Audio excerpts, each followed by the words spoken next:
समय सार अनुशीलन प्रश्न नंबर 248 91वां कलश 91।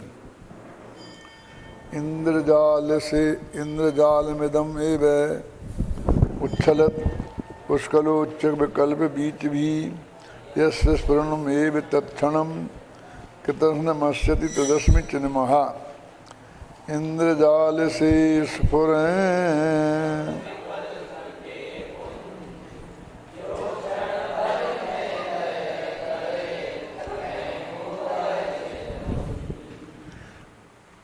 भगवान आत्मा चैतन्य का पुंज है। पुंज समझते समूह को बोलते हैं चित्पिंड। मैं चैतन्य का पिंड हूँ और वो ऐसी सामर्थ्य वाला है कि ये जो नयों के विकल्प हैं ये इंद्रजाल जैसे स्फुरायमान होते हैं, अनंत हैं, कोई का कोई ठिकाना नहीं है। और इन अनंतों को नाश करने के लिए ना तो किसी पर की आवश्यकता है, ना किसी वृतोपवास आदि की आवश्यकता है। बस एक भगवान आत्मा का एक क्षण अपने ज्ञान का गेय बनाओ तो सारे विकल्प के पुंज एक क्षण में समाप्त हो जाते हैं। इतना सरल और सहज मार्ग जगत में कहीं नहीं हो सकता। सब तो एक क्षण में काम हो सकता है।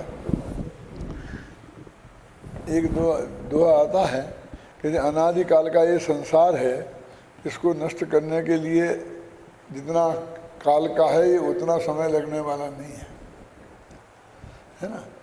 जिस बिल्डिंगों को बनाने में बरसों लग जाते हैं, देशों को बनाने में एक क्षण में एक बम गिरता है तो सब साफ हो जाते हैं। उसके विनाश करने में उतना नहीं है ना, उतना समय नहीं लगता है। वो है एक समय में तत्क्षण विलाय, अनंत काल की अशुद्धता आत्मा का अनुभव करते समय एक क्षण में समाप्त हो जाती है। और सबसे बड़ी बात यह है कि जिसके आश्रय से ये काम होता है वो मैं ही हूँ, और जिसे आश्रय लेना है वो भी मैं ही हूँ। माने रंच मात्र भी पराधीनता इसमें नहीं है। अब तुम अपनी दृष्टि को दौड़ाओ एक तरफ ये भगवान आत्मा और उसका एक समय का दर्शन जो किसी पर के सहयोग से नहीं होगा, स्वयं से ही होगा। और दूसरी तरफ सारा अनंतानंत जगत, उसे जाने दो। जो ये हमारे मोक्ष के मार्ग के नाम के पुरुषार्थ है ना, इतने उपवास, व्रत, शील, संयम, 1 वर्ष तक खड़े रहे, ये जो तपस्या के हमें बहुत बड़े रूप दिखाई देते हैं ना, इन सब तपों में सर्वश्रेष्ठ तप ध्यान है, और वो भी आत्म ध्यान। और वो एक क्षण से ये काम होता है। और बाकी के जो ध्यान नाम के तप से 11 तप हैं, तो इसमें अनंत काल तक करते रहो तो कुछ होने वाला नहीं है। क्या कीमत है उनकी।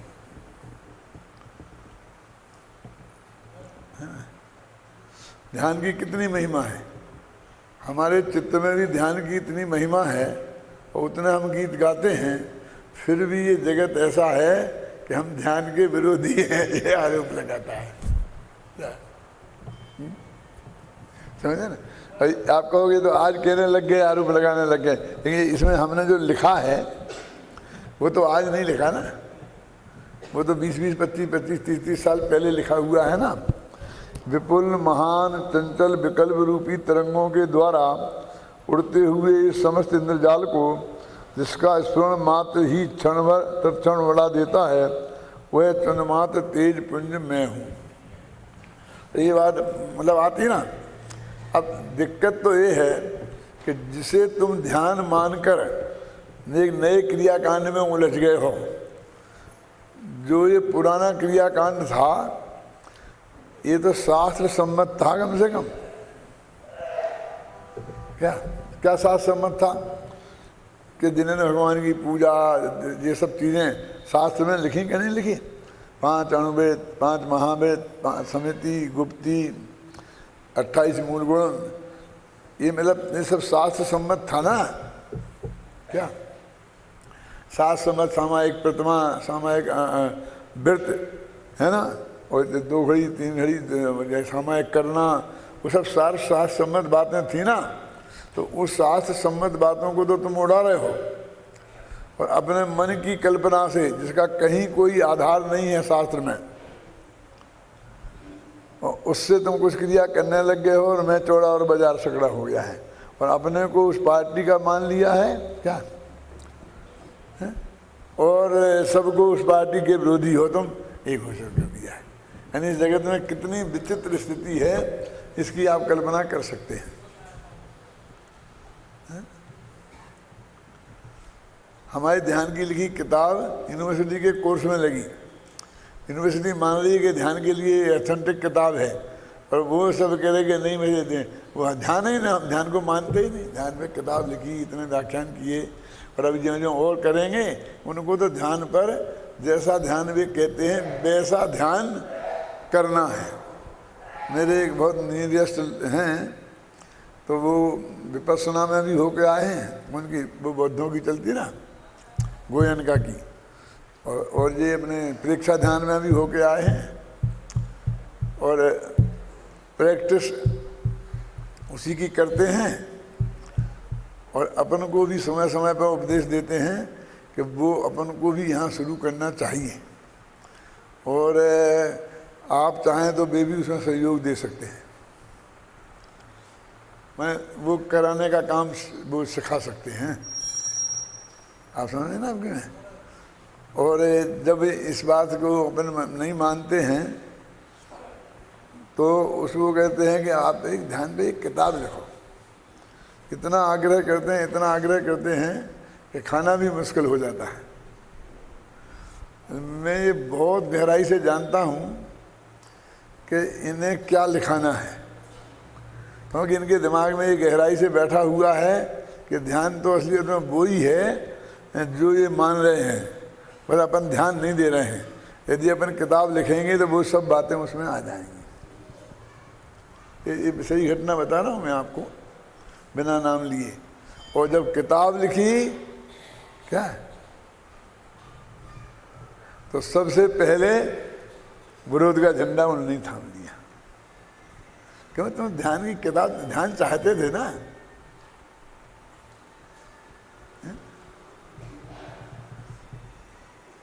तो तुम क्या चाहते थे कि मैं गोयनका वाला ध्यान की बात किताब लिखूंगा? वो तो बौद्धों का, नहीं आपको ज़्यादा पता नहीं है, वो बौद्धों ने भी जैनियों से लिया है। अच्छा, वो भी लिया है। और वो जो योग मत है ना, उनने भी अपने जैनियों से ही लिया है। अपने में है, सब जगह है।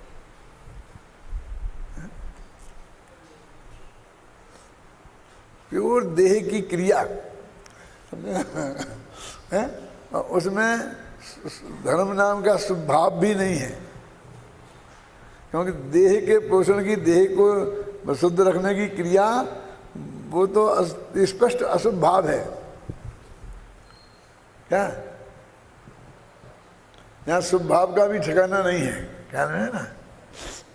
शास्त्र का भी स्वाध्याय करते हैं तो इसी एंगल से करते हैं कि उनके पक्ष की बात कहीं मिल जाए तो फटाफट वो इसको ये लिखे।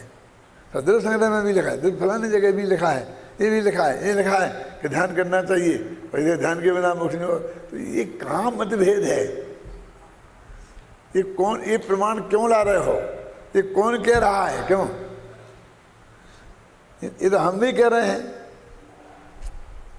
कि 1000 वर्ष का, 1 वर्ष का उपवास आदिनाथ का काम नहीं आया, और अंतर मुहूर्त का ध्यान काम आ गया।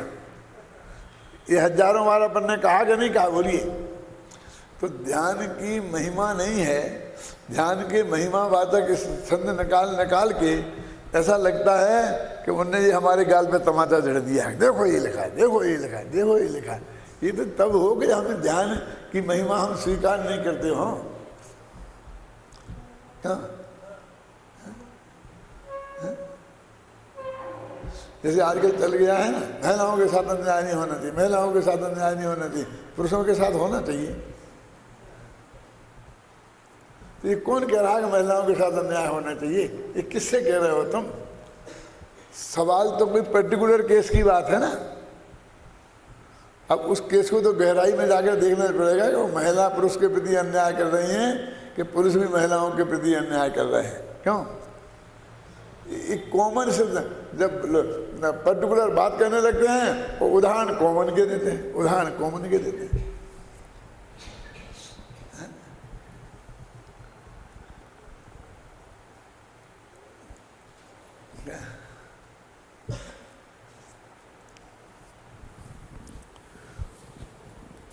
मैं ज़्यादा उलझना नहीं चाहता हूँ उसमें। इस कलश में यह कहा गया है कि मैं तो वह चैतन्य का पुंज चिन्मात्र ज्योति भगवान आत्मा हूँ, जिसके ज्ञान पर्याय में स्फुरायमान होने पर समस्त विकल्पों का समन हो जाता है, नयों का इंद्रजाल विलायमान हो जाता है। अब कहते ज्ञान में स्फुराय होने पर, तो वो ज्ञान का गे बना बस सिर्फ, और कुछ नहीं। और सारे विकल्प के पुण्य, रुई में आग लग जाती है ना, ऐसा। तात्पर्य है कि त्रिकाली ध्रुव भगवान आत्मा के आश्रय से ही विकल्पों का जाल समाप्त होता है। अतः एकमात्र वह आत्मा ही श्रद्धा ज्ञान और चारित्र गुणों की पर्यायों द्वारा आश्रय करने योग्य है। एकमात्र श्रद्धेय ध्येय और परम गेय निज भगवान आत्मा ही है। कितना स्पष्ट शब्दों में है। अब इसके साथ प्रैक्टिस करना चाहिए, अभ्यास करना चाहिए। भाई अभ्यास प्रैक्टिस की जरूरत नहीं है, क्योंकि एक क्षण भी ध्यान नाम की पर्याय से भगवान आत्मा खाली नहीं है।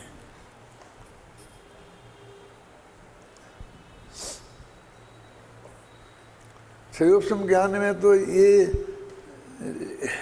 विशेषता कहो या डिफेक्ट कहो है कि एक समय यदि कोई पदार्थ ज्ञान का ज्ञेय बने तो वो उसके ज्ञान के जानने में आता ही नहीं है, क्योंकि वो तो सिर्फ अवग्रह बन के रह जाएगा ना। पहले दर्शन होगा और फिर दूसरे समय क्षयोपम ज्ञान वाले के अवग्रह होगा, फिर ईहा अवाय धारणा, इन सब के लिए स्मृति पृथ्वी ज्ञान, इन सब के लिए एक ही पदार्थ पर बहुत समय तक उपयोग का रहना अनिवार्य है। तो क्षयोपम ज्ञान में तो बहुत समय तक रहता ही है। आप समझे ना? जितना जो ज्ञान आपको हो रहा है, ये मैंने देखो पढ़ा, मैं ज्ञायक हूँ, तो इसमें भी असंख्य समय लग गए। इतने काल तक मेरा उपयोग इस पर केंद्रित रहा।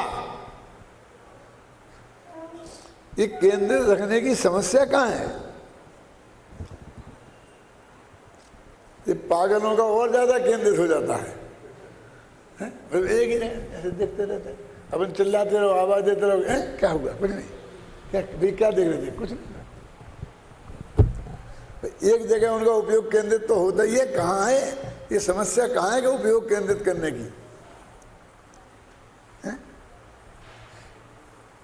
असली बात तो त्रिकाली ध्रुव भगवान आत्मा पर केंद्रित करने की बात है। तो वो एक समय पहले ज्ञान का ज्ञेय बने तब तो केंद्रित हो, और ज्ञान का ज्ञेय बनने का जो मार्ग है उसकी तो तुम बात ही नहीं करते। तुम तो रीढ़ की हड्डी की प्रैक्टिस करते हो कि रीढ़ की हड्डी सीधी रखकर। ये हमारे इन लोगों ने इतनी सीधी रखवाई, पहले के आप 50 साल पहले के बुढ़े लोगों को देखना जाके अपने गांव में जाकर के, तो सब ऐसे होंगे, बिल्कुल रीढ़ की हड्डी उनकी ऐसी हो रही होगी। अब अभी शहर के लोग हो गए ना, अपन लोग, अपनी रीढ़ की हड्डी बिल्कुल सीधी रहती है। क्यों? क्योंकि इतना पढ़ाया कि तुम झुक के बैठोगे तो तुम बुढ़ापे में बहुत तकलीफ पाओगे, रीढ़ की हड्डी सीधी हो जाएगी। तो हमने ऐसा आकर के बैठना सीख लिया। अब कोई आदमी, कोई बुढ़े आदमी को देखो, हैं, पुराने छोड़ दो, अभी जो नए पढ़े लिखे बुढ़ों को देखो, एकदम ऐसे हैं। तो ऐसा नहीं समझना कि उनकी रीढ़ की हड्डी सीधी है। उनकी रीढ़ की हड्डी ऐसी टेढ़ी हो गई है। ये सच बोलता हूँ मैं।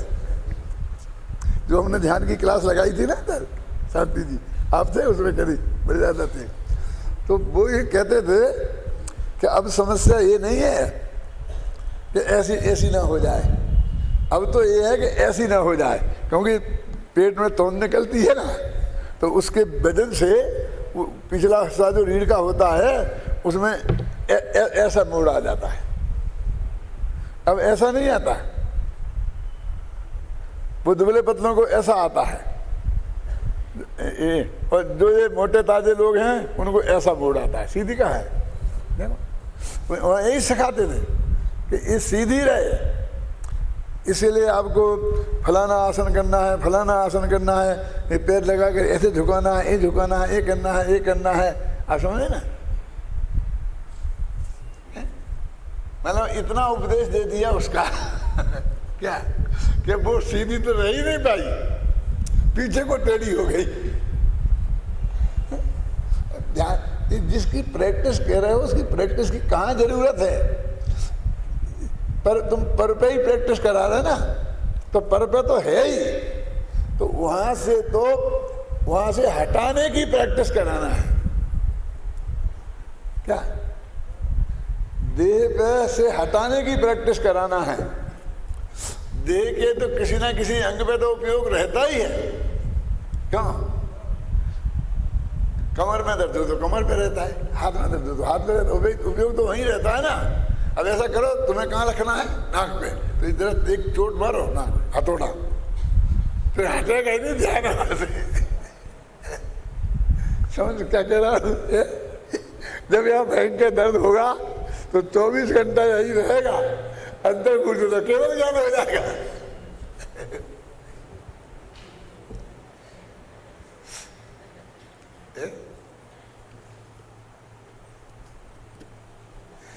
आगे शरीर के किसी एक अंग पे ही तो रखने को कह रहे हो, दूसरे से हटाकर क्या उपलब्धि है? नहीं आता समझ में लोगों को। किसी भी तर्क का, युक्ति का, आगम का जवाब तो है नहीं, और उस क्षेत्र में इतने आगे बढ़ गए हैं कि गुरुदेव बन गए हैं। अब वो मिशन तो खत्म हो नहीं सकता है। क्यों? आत्मा के प्रदेश हैं, तो मैंने कल बताया था ना कि कहाँ, और अन्य जो अपने निम्नांग हैं जिनका नाम लेने में शर्म आती है, उनमें आत्मा के प्रदेश हैं कि नहीं है?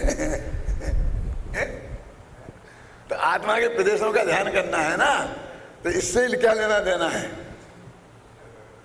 आत्मा के प्रदेश तो सर्वांग हैं, और वो मैंने कल बताया था ऐसे घूमते रहते हैं 24 घंटे। तो वो जो प्रदेश इधर नाक के हिस्से में है वो ही सब गंदे से गंदे हिस्सों में है, वो बदलते रहते हैं, ख्याल में है ना, 24 घंटे। कुछ नहीं है उसमें दम में। बहुत स्पष्ट शब्दों में कहना चाहता हूँ, मुझे उनसे कुछ लेना देना नहीं है, लेकिन ये हमारे नन्हे नन्हे बालक हैं जो यहाँ आए हैं, ये एक ही बीमारी के शिकार ना हो जाएं, तत्व ज्ञान को सीखने के लिए आए हैं ना, इसलिए हम थोड़ी बात कहते हैं। आप लोग मत घबराओ, आप लोगों से नहीं कहते हैं। आपको कहने से क्या फायदा है? क्या होगा? हम और आप तो अब इस हालत में पहुंच गए हैं, क्यों पुरुषोत्तम जी, कि आज मरे को कल तीसरा दिन होने वाला है। जो कुछ भी भला बुरा होगा वो उसमें आपसे तो सिर्फ आपका ही होगा। यदि इनके दिमाग में कीड़ा लग गया तो बहुतों को बिगाड़ सकते हैं जी, और अच्छा कीड़ा गया तो बहुतों को सुधार सकते हैं।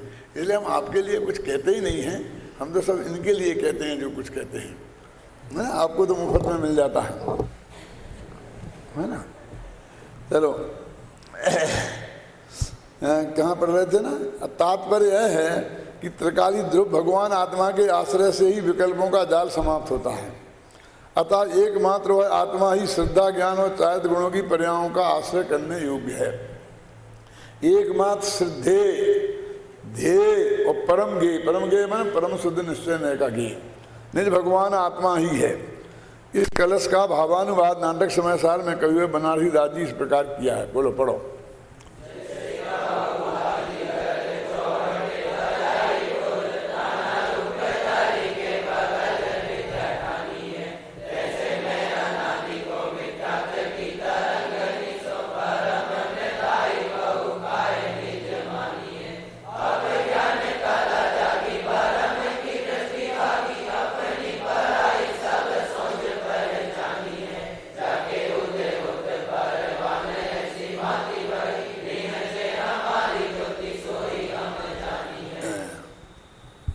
जैसे कोई बाजीगर चौहटे बजाई ढोल, नाना रूप धर के भगल विद्या ठानी है।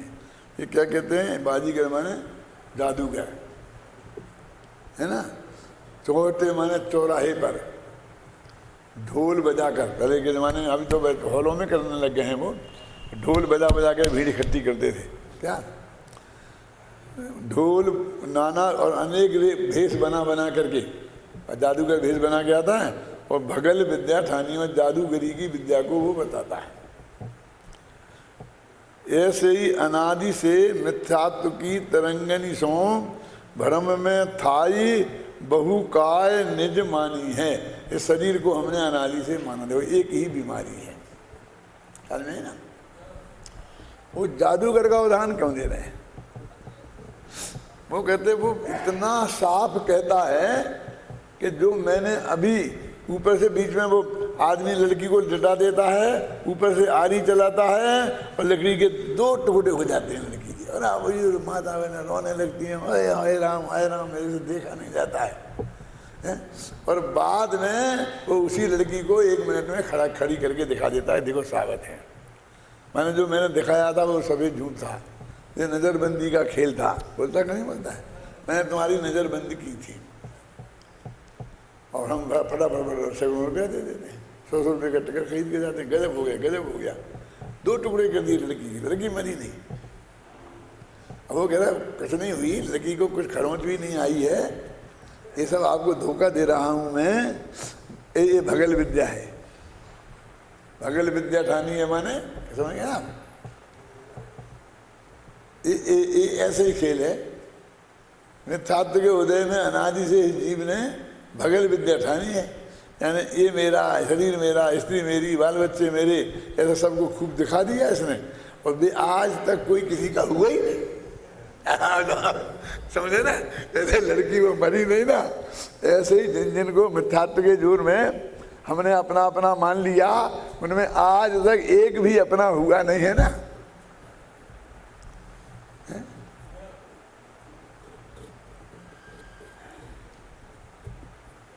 देखो बिल्कुल अनुत्पादक श्रम है उसका, समझ में आई मेरी क्या कह रहा हूं मैं? माने उसने क्या किया, साहब विश्व में नाम कमाया, सब जगह जाकर दुनिया को धोखा दे दे करके आ गया और विश्व में नाम हो गया, हिंदुस्तान का नाम हो गया है। क्यों?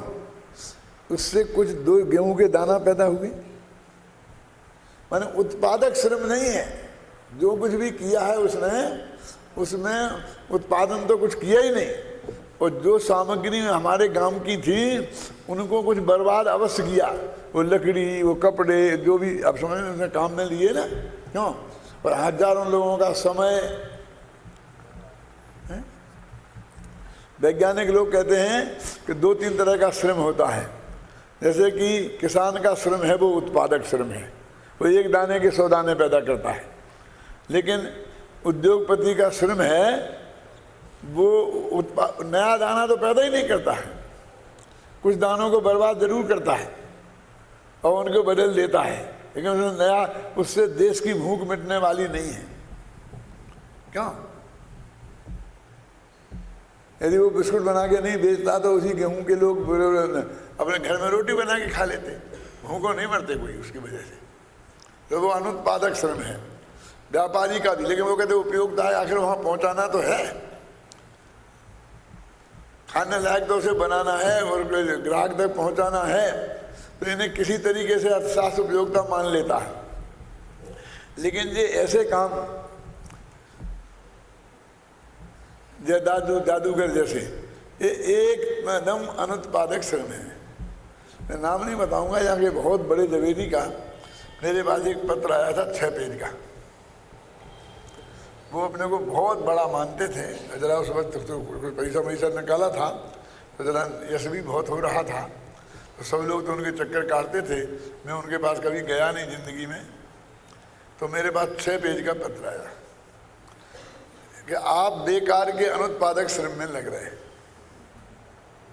क्या समझ आई ना? क्या है भाई, आप प्रश्न करते क्या है इसमें, इससे क्या होने वाला है देश का? लोगों को गेहूं मिलेगा, दाल मिलेगा, आटा मिलेगा। यानी व्यर्थ के काम में अपना जीवन बर्बाद कर रहे हैं, शक्ति बर्बाद कर रहे हैं, समाज का पैसा बर्बाद कर रहे हैं। ऐसा लंबा लंबा 6 पेज का उपदेश लिखा था। इसलिए मैं कहता हूँ कोई ऐसा करो, अस्पताल खोलो, कुछ मरीजों की सेवा करो, कुछ ऐसा करो वैसा करो। क्या लिखा था सब? मैंने उनको जवाब लिखा, मैं लिख के मैंने भेज दिया, तब बाद में पाटनी जी को बताया, अरे अरे आपने क्यों, क्या डर, मुझे क्या लेना उनसे, क्या लेना देना उनसे है। लेकिन मैंने लिखा आप बहुत बड़ी भूल में हैं, अभी आपको पता नहीं है। यदि ये बात समझना चाहते हैं कि हम जो काम कर रहे हैं वो सार्थक है कि निरर्थक है, तो शांति से सुनने की ताकत हो, 2-4 घंटा सुनने की सामर्थ्य हो, तो मेरे पास आना समय लेके, तो मैं आपको समझाने का विकल्प कर सकता हूँ। और अन्यथा आप अपनी बातें हमें समझते हैं कि आप अपनी ज़िंदगी खराब कर रहे हैं और प्रभव भी बिगाड़ रहे हैं। नरक मरक की बात तो मैंने नहीं लिखी, क्या है, क्योंकि वे नरक मरक मानते ही नहीं होंगे। और फिर बाद में पार नहीं होता, ऐसा पत्र मैंने लिखा है उनको। फिर क्या होना था, क्या को उनको आना था, क्या को हमको समझाना था। वे अपनी मान्यता लेके चले गए और अभी हम अपनी मान्यता लेकर के बैठे हैं। क्या, तो ये भी तो अनुत्पादक श्रम है। मैंने बोला ना, अरे भाई इस जीव को सुख और शांति चाहिए, तो जो चीज सुख और शांति दे वास्तव में वो ही उत्पादन है। तो ये क्या, वो गेहूं पैदा करे तो तुम्हें भूख तो मिटेगी ना आधे घंटे की, क्यों? वो आकुलता मिटने का मार्ग है ना, तो ये तो आकुलता मिटने का मार्ग है। मैं कहा तुम जैनी हो, वो जैनियों के भगवान के नाम पर अस्पताल बनवाते हो, लेकिन वो महावीर ने क्या कहा उसे देखने की कभी तुम्हारे दिमाग में विकल्प खड़ा हुआ?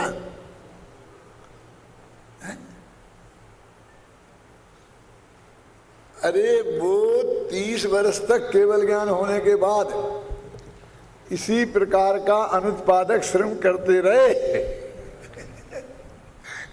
यदि उनने अपनी जिंदगी बर्बाद करी तो उनकी होगी तो हमारी हो जाएगी, क्या फर्क पड़ता है। हम तो उन्हीं की बातों को, जो काम उनने किया था वही काम कर रहे हैं। क्या फिर आपको महावीर के नाम पर कुछ करने का अधिकार नहीं है, कुछ बोलने का अधिकार नहीं है कम से कम। नहीं तो नक्की कर लो कि महावीर ने क्या कहा था।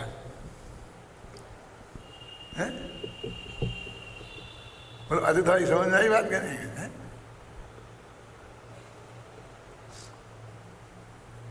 अरे मेरे को पहले दिखा तो लेते, लेकिन तुमको मैं जानता दिखा लेता तो ये पत्र जाता ही नहीं है, इसलिए डालने के बाद दिखा रहा हूं। बहुत दिन तो मेरे पास वो पड़ा रहा पत्र, आया हुआ हो गया हुआ भी, अब फिर न मालूम किस पोटली में कहाँ चला गया होगा, मुझे पता नहीं है। कहीं कहीं पड़ा हुआ भी हो सकता है, लेकिन उसे खोजने के लिए किसी के पास समय नहीं है। देखो यह तैसे ही अनादि को मिथ्यात्व की तरंगनी सो भ्रम में धाई, भ्रम में जाकर के धाई है, दौड़ा, भ्रम में दौड़ रहा है। और बहु काय निज मान, सबसे बड़ी गलती क्या है, बहुत सी कायों को इसने अपना माना है ना, एकमात्र तो गलती है।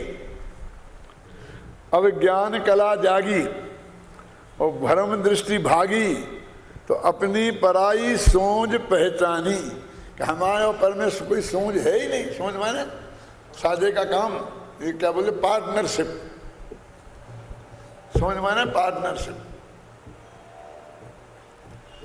जाके उदय परमान ऐसी भांति भई, निश्चय हमारी ज्योति सोई हम जानी है। कि भैया ये हुआ क्या है कमाल? कौन सा कमाल? कि हमने अपनी जाति और देही की जाति को पहचान लिया और दोनों जुदा जुदा हैं। ये कमाल कैसे हुआ रमेश? तो वो कहते हैं जिसकी वजह से ऐसा हुआ कि हमने हमारी चीज, वो हमारी ज्योति ही थी, वो हमारा भगवान आत्मा ही था, वो हमारे ज्ञान में आया तो ये भी समझ में आ गया कि ये मैं हूँ और कुछ मैं नहीं हूँ, ये भी समझ में आ गया। इसके समझने के लिए फिर अलग से कोई कोर्स नहीं करना पड़ता। क्या है?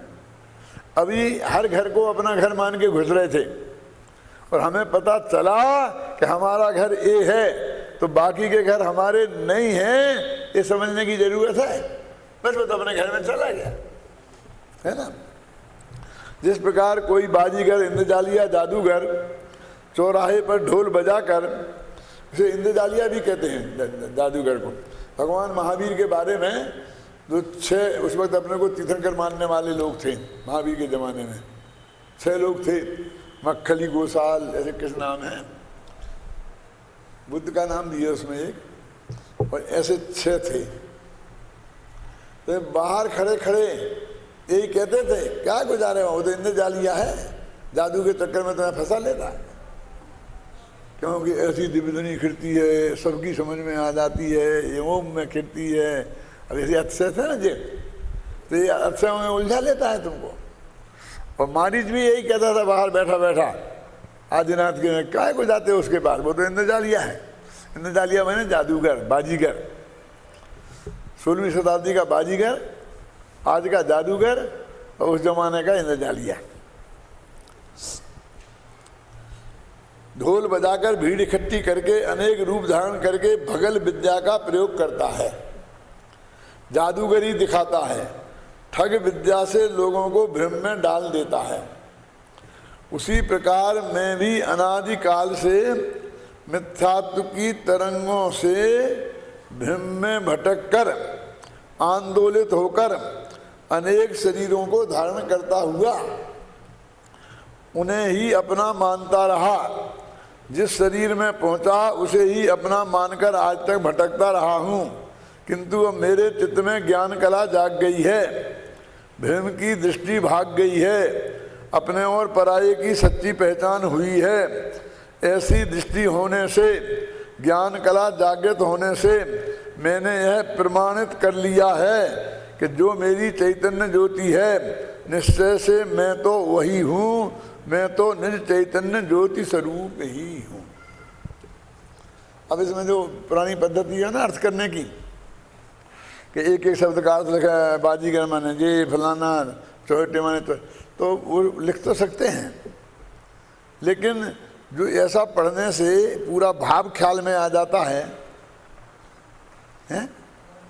वो उसमें नहीं आता। टूट टूट के पढ़ने में क्या क्या हो रहा, वो पूरा वो वाक्य वो उससे कहें कि तुम अच्छा ठीक है वो पढ़ लिया ना, इसका कि नाटक समय सार का भी छपा ना अपने यहाँ से, तो उसमें अर्थ भी लिखी है, टिप्पणी भी लिखी है।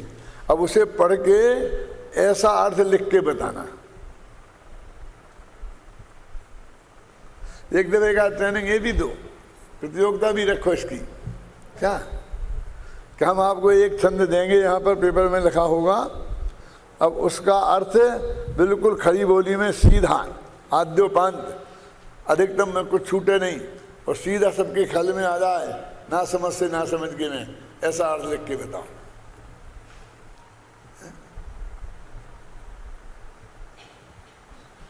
वैसे नहीं, ए माने ए माने ए माने ए, वाक्य पूरे ही नहीं होता कहीं। वो वाक्य कहीं से शुरू हो, उसमें कर्ता कर्म क्रिया का बैलेंस हो, मैंने वाक्य का गठन तो सही हो। मैं बहुत ईमानदारी से कहता हूँ, आप लोग भी जब प्रयोग करके देखना, MA की और PhD की डिग्रियाँ ले लेते हैं, तो एक पैरा सही नहीं लिख सकते।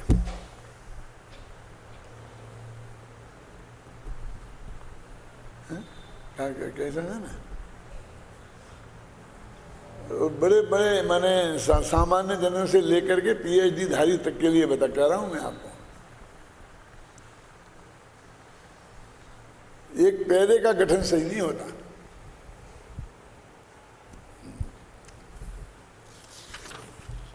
अब 43वीं गाथा चलते हैं। विगत गाथाओं में और कलशों में यह बात जोर देकर कहते आ रहे हैं कि समय सार स्वरूप शुद्धात्मा पक्षातिक्रांत है। अतः यह प्रश्न उठना स्वाभाविक ही है कि पक्षातिक्रांत का वास्तविक स्वरूप क्या है। और इतने छंद लिख दिए, उन पर सब लिख दिए। अब एक गाथा में फिर बता रहे कि पक्षातिक्रांत का मतलब क्या है। यही कारण है कि हम इस गाथा की उत्थानिका में आचार्य अमयचंद लिखते हैं कि पक्षातिक्रांत से किम स्वरूपम इति चेत। ये अपने न्याय की व्यवस्थित भाषा है कि पक्षातिक्रांत का क्या स्वरूप है यदि कोई ऐसा पूछे तो। इति चेत का अर्थ है यदि कोई ऐसा कहे तो, बस आंख नीच के। न्याय शब्द किस तथा ही, ननु, इति चेत, तदप्य संगत, ये कुछ पैटर्न हैं। कम से कम उन शब्दों का अर्थ तो हमें अच्छी तरह से आना ही चाहिए है? यदि कोई ऐसा कहे तो, माने वो प्रश्न का प्रश्न उन्होंने खुद ही खड़ा कर दिया और कोई नहीं है, बस वो कह रहे उनके ही दिमाग में उन्होंने ही खड़ा किया है। और यदि कोई ऐसा कहे तो उसके बारे में मेरा कथन ये है। बस ये फिर वो लिखेंगे कोई ऐसा पूछे कि पक्षांतिकाय का स्वरूप क्या है तो उसके उत्तर में ये गाथा कही जाती है ना। दो नबी नयान भनिदम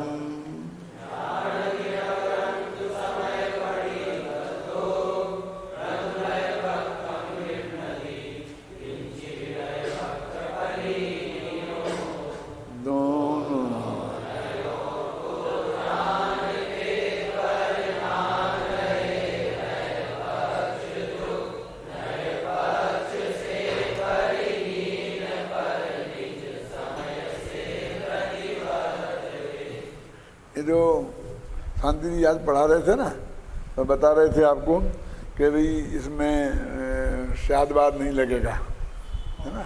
क्या कि स्वभाव से तो अग्नि गर्म ही है। अब ये कहेंगे कथनचित गर्म है, कथनचित ठंडी है, तो ये नहीं लगेगा। ऐसा बता रहे थे, बहुत अच्छी तरह से समझाया था। मैं ये बता रहा था गुरुदेव श्री के सामने ये समस्या बहुत आती थी कि साहब बताओ, इसमें लगा के बताओ। तो गुरुदेव श्री उसका क्या जवाब देते थे वो बताना मुझे। ये उनका जवाब गलत है कि सही, ऐसा नहीं, बहुत सही है एकदम, लेकिन वो क्या देते थे वो बता रहा हूँ। तो वो ये कहते थे, ऐसा नहीं कहते थे इसमें ये नहीं लगेगा, वो ये कहते थे इसमें अस्ति नास्ति से लगेगा। अब पढ़ लेना उनके सब प्रवचनों में, सुन लेना। वो क्या कहते कि मैं क्या कौन सा वाक्य तो बोल रहे थे ना, अग्नि गर्म ही है, तो कहें स्व की अपेक्षा गर्म ही है। स्व माने स्वभाव, और परभाव की अपेक्षा गर्म नहीं है।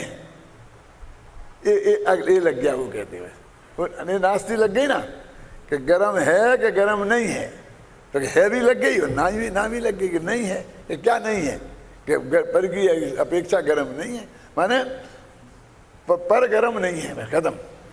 वो कहते थे कि यहाँ ऐसा लगाना तो ये अस्ति नास्ति ऐसी लगाना। अब मैं आपको बताता हूँ इसका कारण क्या है। अपना अस धातु है ना, और भू धातु है, तो अस का बनता अस्ति और भू का बनता है भवती। तो हिंदी में क्या हुआ, अस्ति माने है और भू माने होता है, ठीक है। अब ये आपके व्याकरण में लिखा होगा कि अस धातु जो है एक वर्ब नहीं है, एक क्रिया नहीं है, ये सहायक क्रिया है। एक होती है क्रिया और एक होती है सहायक क्रिया। ये पढ़ा हिंदी में भी आता होगा, सुना तो होगा कि नहीं सुना होगा।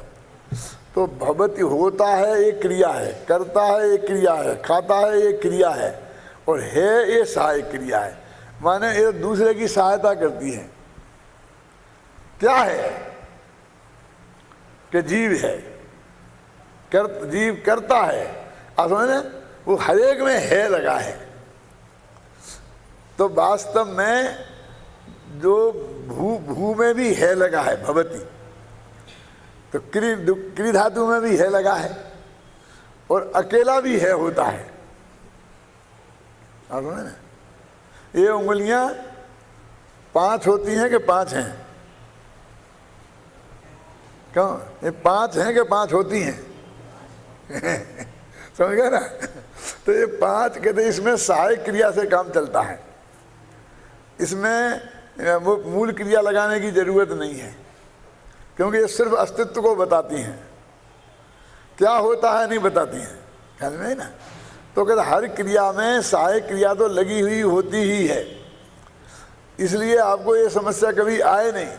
अस्थि और नास्ति का बोल लगाओगे, घटित करोगे ना, तो कहीं ऐसी समस्या खड़ी नहीं होगी कि आप जब स्वभाव की अवस्था है, स्वरूपेण है ना, सदैव सर्वम को नेच्छेद, स्वरूपेण स्वरूप आदि चतुष्टयात्, और पररूप की अपेक्षा से ना कौन इनकार करेगा।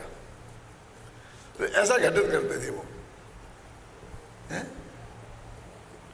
अच्छा, तो है कि नहीं है? कि प्रमाण से हाँ है भी और नहीं भी है। ऐसा कैसे हो सकता है? तो वो कहेंगे स्वरूप की अपेक्षा है और पररूप की अपेक्षा नहीं है। करता है कि नहीं करता है? तो कहेंगे स्वाभाविक स्वरूप की अपेक्षा नहीं करता है, पररूप की अपेक्षा, मतलब अब समझ में वो लगा देंगे। तो एक उसमें इसकी एक विधि, माने वो भी एकदम वैसी नहीं है, लगा सकते हैं, क्योंकि अभी इतना तो कोई नए चक्र वो पढ़े नहीं थे, न्याय शास्त्र पढ़े नहीं थे, लोग वो लगाते थे। आप इसमें एकांत कर रहे हो, आप इसमें एकांत कर रहे हो, अभी कहाँ कर रहे एकांत कर रहे, हम लगा रहे ना, मैं हूँ और मैं तुम नहीं हूँ। अब सुनना बहुत मार्मिक, इसमें तुम नहीं, तुमसे क्या लेना देना है, कि तुमसे कुछ नहीं है। सुनो जरा समझना, लेकिन मेरे में 2 धर्म हैं, एक का नाम है अस्थि धर्म और एक का नाम है नास्ति धर्म। तो तुम मैं नहीं हूँ, ये नहीं नास्ति नामक धर्म मुझ में है, इसकी अस्थि है। आप समझ गए ना, ये कोई काल्पनिक नहीं है। तो अस्थि का काम क्या है कि वो अपने को टिकाए रखता है, इनने बोल दिया ऐसा, टिकाए रखता है। और फिर नास्ति का काम क्या है कि पर को अपने में नहीं घुसने देता है। तो वो भी तो एक सुरक्षा है ना। नहीं अपन टिकेंगे कैसे? पाकिस्तान घुस जाएगा, चाइना घुस जाएगा, तो वो अपने फिर भारत रहा क्या है? तो वो नास्तित्व नाम का धर्म है भगवान आत्मा में वैसा ही है जैसा अस्तित्व नाम का धर्म है, माने उसकी भी अस्थि है,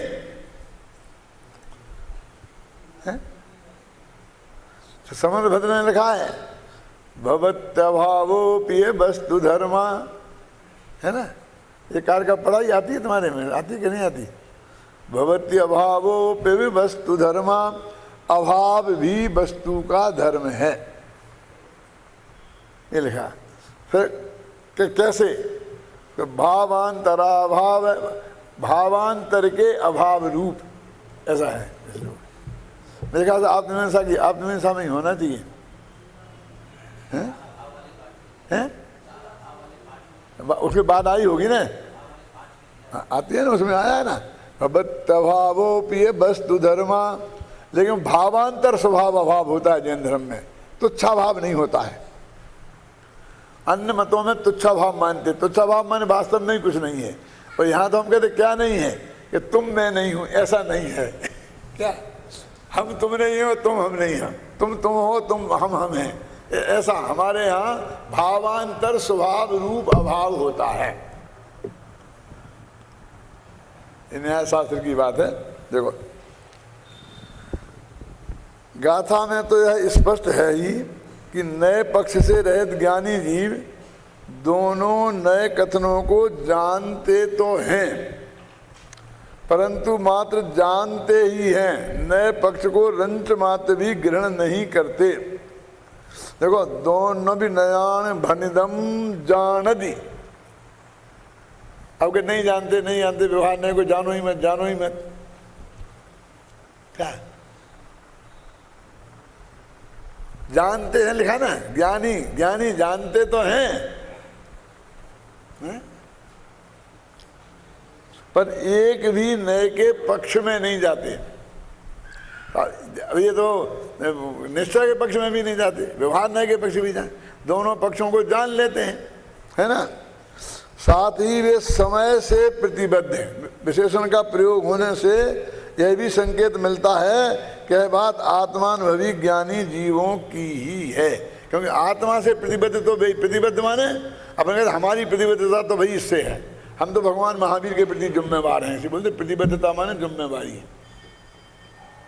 क्यों कि साहब आपको जिम्मेवारी से बोलना चाहिए, हम लोग को जिम्मेवारी से बोलते हैं, तो फिर क्या है, आपने तो ऐसी बात कैसे कह दी कि भगवान महावीर के प्रति जिम्मेवार हैं, हम तुम्हारे प्रति जिम्मेवार नहीं हैं। क्यों कि अज्ञानी के तो हमारे हर बात विरुद्ध है। आपने यदि सामने वाला यदि अज्ञानी है तो उसकी तो मान्यता के विरुद्ध हमारी हर बात ही निकलने वाली है, तो हमारी प्रतिबद्धता सामने वाले से कैसे हो सकती है। हमारी प्रतिबद्धता तो भगवान महावीर से है ना। रेलवे में टिकट बेचने वाला बैठा है तो उसकी प्रतिबद्धता रेलवे डिपार्टमेंट से है कि टिकट लेने वाले से है? कि साहब उधार दे दो, कल पैसा मैं दे जाऊंगा, लिख लो कि बनिए की दुकान थोड़ी है। आप समझे ना, नहीं जनता का ध्यान तो रखना चाहिए। अरे कभी किसी के पास हमको तुम बेईमान समझते हो कि हम तो तुम्हें कुछ नहीं समझते हैं, ना बेईमान ना ईमानदार। क्यों? तात्पर्य यह है कि किसी भी नए के विषय को जानने का निषेध नहीं है, परंतु ये देखो गीतराग विज्ञान में तो बहुत पहले आई होगी, लेकिन ये सबसे पहले 2 मई 1996 में छपा था ये भाग, तो 96 के तक पुरानी तो बात है ही है ना,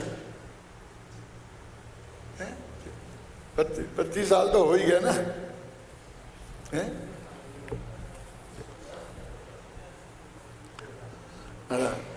इस गाथा का भाव आत्मख्याति में इस प्रकार स्पष्ट किया गया है। अब ये आ गया वो मैंने कहा था श्रुत ज्ञान का और केवली का। जिस प्रकार केवली भगवान विश्व के साक्षीपन के कारण श्रुत ज्ञान के अवयवभूत व्यवहार निश्चय नए पक्षों को स्वरूप को मात्र जानते ही हैं, परंतु सतत उल्लसित सहज विमल सकल केवल के द्वारा सदा स्वयं विज्ञान स्वभावी होने से शुद्ध ज्ञान की भूमिका का अतिक्रांतता के द्वारा अर्थात शुद्ध ज्ञान की भूमिका को पार हो चुकने के कारण समस्त नए पक्ष के परिग्रहण से दूर हुए होने से किसी भी नए पक्ष को ग्रहण नहीं करते।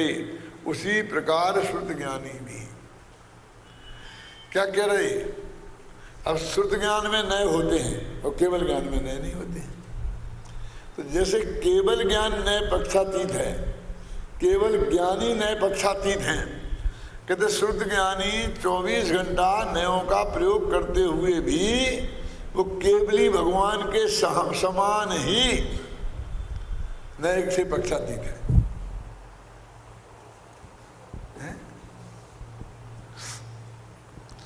वो कहते नए का विकल्प जब टूट जाएगा आत्मा के अनुभव में, कहे उस काल मानो तुम, क्यों वो उस काल होगा तो बाकी के काल फिर अज्ञानी भी मानो, क्यों? लेकिन बाकी काल से अज्ञानी नहीं मानते हैं ना, उसे सम्यक शुद्ध ज्ञान है, सम्यक शुद्ध ज्ञान है तो वो बात भी कायम है। कौन सी बात? पक्षातिक्रांत होने की। 2 अर्थ किए थे ना पक्षातिक्रांत के, बोलो रमेश कौन से किए थे? एक तो अनुभूति के काल में, शुद्धोपयोग के काल में वो पक्षातिक्रांत हो गया, नए के विकल्प टूट गए, और दूसरे इस वक्त नए के विकल्प कर रहा है, सम्यक ज्ञान की भूमिका में है, दोनों का वास्तविक स्वरूप करता है, तो भी वो नए के पक्षातिक्रांत है। टूटमल जी ने बहुत अच्छा लिखा मोक्ष मार्ग प्रकाशक में इसके बारे में कि भैया हमको निष्पक्ष रहना चाहिए। तो एक आदमी 2-2-4 कह रहा है और एक आदमी 2-2-5 कह रहा है, तो हमको दोनों को बराबर मानेंगे तब निष्पक्ष कहलाएगा। निष्पक्षता का अर्थ कहाँ से लाए? हम तो बिल्कुल वीतरागी भाव से ये जान लें कि ये गलत कह रहा है और ये सही कह रहा है, और यही कहें तो भी हम निष्पक्ष ही हैं। कि तुम पक्ष तो ले रहे, क्लियर एक का, हम किसी का पक्ष नहीं ले रहे, हम तो वस्तु के स्वरूप का, उसका पक्ष ले रहे हैं। फिर ऐसा कहते ना कि जो अपने को विद्वान मानते हैं, ऐसा कहता हम हो गया, मैं अभिमानी हूं। तो मैंने धर्म के रक्षा में लिखा है, तो केवल ज्ञानी अपने को केवल ज्ञानी मानते होंगे या नहीं मानते होंगे? क्यों? और केवल ज्ञानी माने तो अभिमानी हो जाएगा। तो शुद्ध ज्ञानी अपने को शुद्ध ज्ञानी माने कि नहीं माने? सम्मानिष्ठी अपने को सम्मानिष्ठी माने कि नहीं माने? मुनिराज अपने को मुनिराज माने कि नहीं माने? और मुनिराज कहें कि नहीं कहें? हमको एक मिनट में अभिमान की गंध आने लगती है।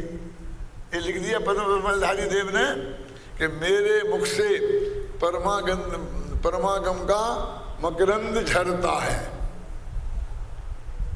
और क्या रो रहा है बार बार? केवली भगवान नहीं है, केवली भगवान नहीं है। क्या गुरु होता है? अरे केवली भगवान के समोषण में जाता तो वहां तुझे क्या मिल जाता? वहां भी उनके पुद्गल के परमाणु देखने को, दर्शन को मिलते, और पौद्गलिक भाषा दिव्य ध्वनि सुनने को मिलती। भगवान आत्मा के दर्शन वहां नहीं होने वाले थे। और यहाँ भी पुद्गल के भगवान तो बैठे ही हैं, ऊपर खड़े हैं, नीचे बैठे ऊपर खड़े हैं। क्या रो रहा है? और दिव्य ध्वनि तो नहीं मिल रही है कि हम सुना रहे ना? भाई बड़ी अभिमान की बात करते हैं।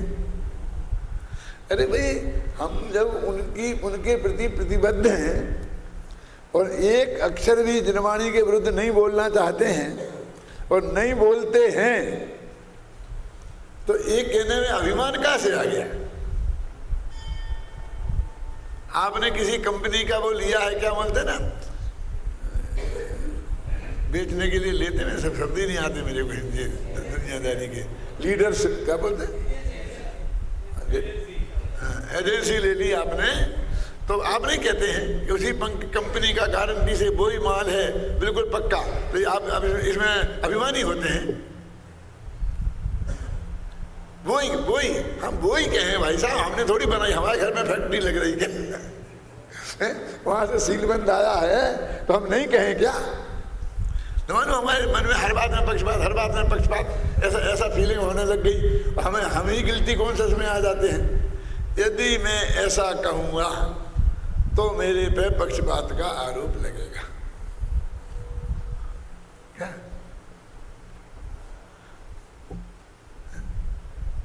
लेकिन मैं यदि सम्यक निर्णय करूं तो इस आरोप लगाने वालों की मैं परवाह क्यों करूं?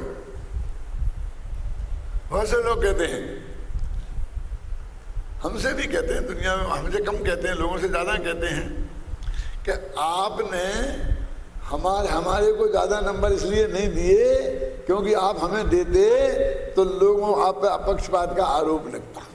तो हाँ, पक्षपात का आरोप ना लगे इसके लिए आपने हमें कम नंबर दिए हैं।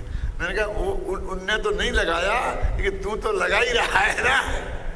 क्यों पक्षपात का आरोप क्या है? किसी के पक्ष में कहना ही नहीं है, किसी के विपक्ष में कुछ कहना, वो भी तो पक्षपात है ना। तो तेरे विपक्ष में काम किया ना अपने को निष्पक्ष बनाने के लिए, तो वो कभी आरोप लगाता क्या चाहे नहीं लगाता, लेकिन तू तो मेरे पर आरोप लगा ही रहा है सामने ही, मेरे मुंह पे। मेरे में इतनी सामर्थ्य नहीं है कि मैं निष्पक्ष निर्णय कर सकूं।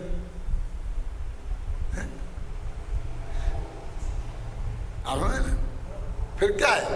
मैं क्यों लगाने वाले तो तब भी लगाएंगे, जब भी लगाएंगे, लेकिन मेरे में यदि मैंने यदि ऐसा नहीं कुछ किया है तो हम किसकी परवाह करें?